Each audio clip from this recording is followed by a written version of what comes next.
Hi everyone, it's Laura here with HealthyPlace's Surviving Mental Health Stigma blog. Today I wanted to touch on the idea of stories being a reflection of reality in relation to stories of mental health and mental illness.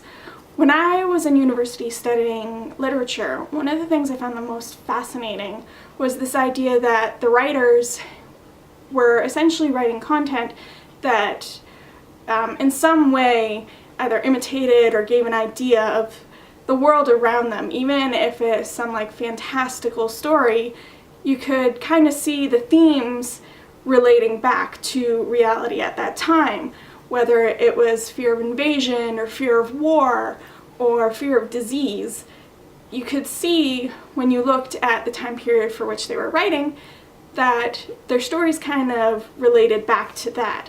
And I think we see the same thing today when looking at stories of mental health and mental illness in the fictional world. So even if the story seems to be exploring the origins of mental health and mental illness, it's really interesting to look at the ways they're doing that.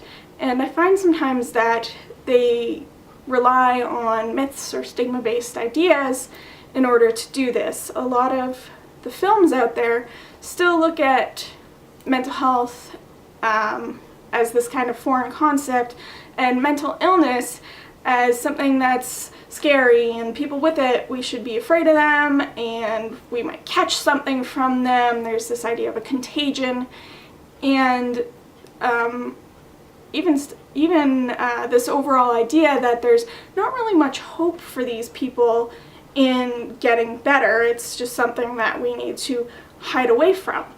And when you look at how people in society, even with more open discussion about these issues, are reacting to them, a lot of it is still reflecting on that same narrative of stigma and fear.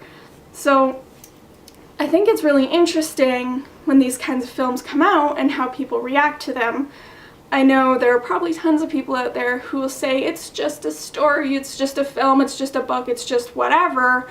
Stop getting so offended by it and stop being so oversensitive. But I think that it's really important to look at these stories as kind of a commentary, I guess, on the world around us. And maybe some of these stories are very much that, just a commentary, but I think we need to pay attention to how they're making that commentary and how it's portrayed on film. So I'd love to hear your thoughts on this and have a great discussion. Let me know in the comments, and I'll see you next time. Thanks for listening.